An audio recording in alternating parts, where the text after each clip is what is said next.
All right, so I had to zoom out there for a second. Dude, she's done. Drive shaft is in. New tires are on. This thing is ghetto fabulous. Engine runs pretty cool. I topped off the trans. I'm going to share with you guys a little tip. Topped off the trans, drove it, well, kind of halfway around the block. The wheel weights were hitting the caliper really, really bad on one side. And I pulled back in the driveway, and my wife was pulling back around the driveway, and I wasn't about to make her pull back out just so I can go again. But either way, she runs good. Um, she's got all kinds of throttle. You barely jab it, and it wants to burn the tires. Um, so I'm not going to worry about doing burnouts right away. I just want to drive it. There is some reinforcing that I have to do on the cross member. That's pending, but once I get it into work, and I put it on the lift, I'm going to reinforce the brackets that I laid my cross member on. And I also have to shim up the transmission because right now the pinion or the yoke and the transmission are kind of at different work angles, and they work against each other. They sometimes create driveline vibrations, so I want to kind of even it out at the trans as much as possible. And but overall, man, I'm super happy.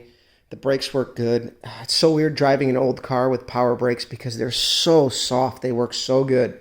I'm worried about like, man, this pedal feels really low. But then again, I locked them up before I hit my driveway. The brakes are really responsive. So the master cylinder booster worked out really good. And the brakes that I had on there were fairly new, so they're all good. But I'm excited. I got the hood sitting outside because I needed to move it. But next is the major cleanup. Like, I have shit everywhere. This is probably the dirtiest it's been since we've been working out here. It's pretty bad. But on another note, I have to redo the intake gaskets on the olds. If you guys have been following me for a while, you guys will know that my kryptonite is end rail seals. It's a 50-50 that it's going to work, and I've completely learned to live with that. So we're going to do it all over again, but I got gaskets. It's kind of hard to get stuff right now. Everything is a week out. And so I had my buddy JJ, who lives out in Michigan City, Indiana, pick up 2 intake gaskets. I got the small block style and the big block style. I'm going to cut the small block ones to the port size on the intake, see how they sit. And then if I don't like how that sits, then I'm going to go ahead and notch the big block ones. But if not, then we're going to keep the big block ones for our big block project. So, and I still got 2 sets of gaskets coming from Cometic as backups in case the thickness is wrong. But the intake seal's really good. I drove the car twice this week. Besides the oil leak at the back, which is really, really annoying to me because this car has never leaked since it's been together. Besides the oil pan, but we put a diaper on it. So, and it's not a rear main seal, it's just a pan leak, so it's just an occasional drip. But either way, I'm going to redo that, and I'm totally cool with that. I still have to edit and upload episode 2 of the original work. If you guys have been following, we got a lot of views on that, so apparently you guys really like that format of work. So I'm going to do that again.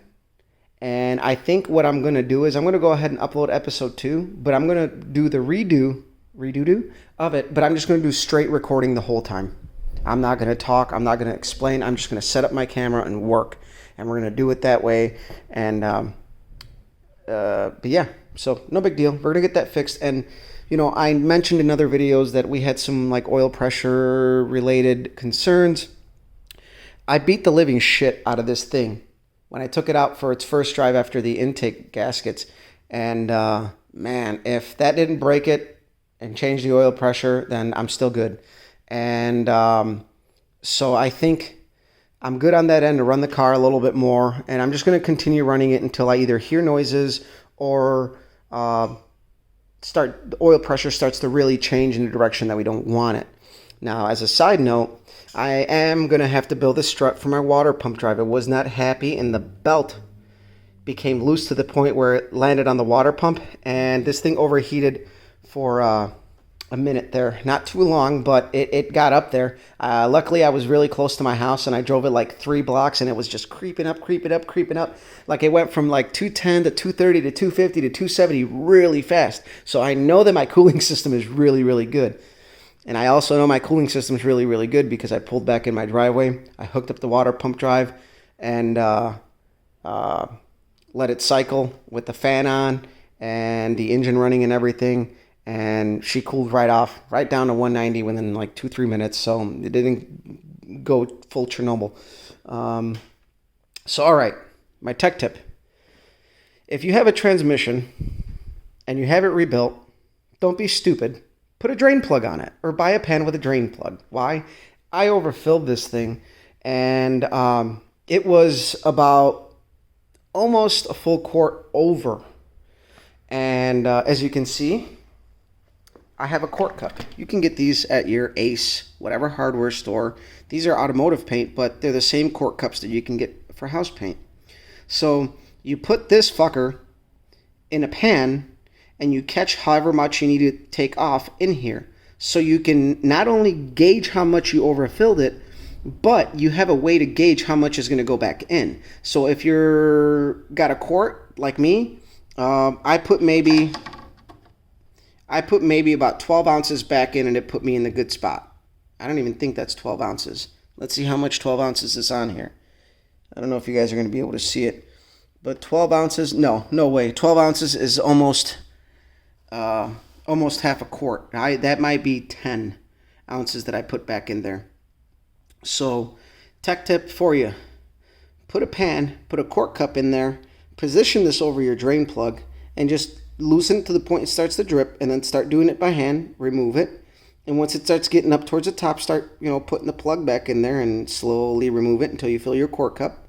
Because a quart is a really good way to gauge how much you're taking out. Again, it's all about knowing how much you got out. You don't want to spill it on the ground. And so I checked it and we're good.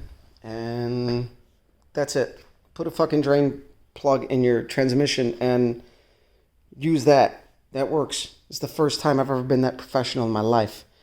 But she runs good. Battery is still a little lazy. It's got to see some time running, but oil pressure gauge started working, so that was pretty cool. I wasn't expecting that at all. Brakes work good, and no major leaks. Oh, when it's really warm, I hear a little bit of valve train clatter. I rev it up, it goes away, so I'm going to ignore it. It used to be a lot louder before with the non-adjustables. But yeah. So it's pretty excited. So I think tomorrow I'm going to drive it to work and it's a little short 2-3 block drive, 2-3 drop, back, and drive it around the parking lot at work because we got a big lot, and then we'll be ready for some street time this weekend, I think, and she's doing good. So, and it's going to be cool this weekend. So I don't want to test the cooling system right away because we did make some changes, but it'll be a nice cool day on Saturday, I believe. So either way, I'm boring you guys at this point, but sometime next week we're gonna do intake gaskets on that during the week, and then this is done. You just got to drive it, shake out the bugs, and put the hood back on it, and do whatever little pending things I have, which 1, light bulb, 2, sending unit for the gas tank, and 3, reinforce the cross member, and that's it. It's done. But it moves. She's done. So I'll let you guys go. Please share, like, subscribe. I want to thank you guys. We're almost at 300 subscribers. I know that sounds like nothing, but to me, it's like, cool, man. I got a lot of people. To me, that's a lot of people that are enjoying what I am watching. So if you got friends that are into cars and you think they'll like what I'm doing or they can relate, sure. So thanks, guys.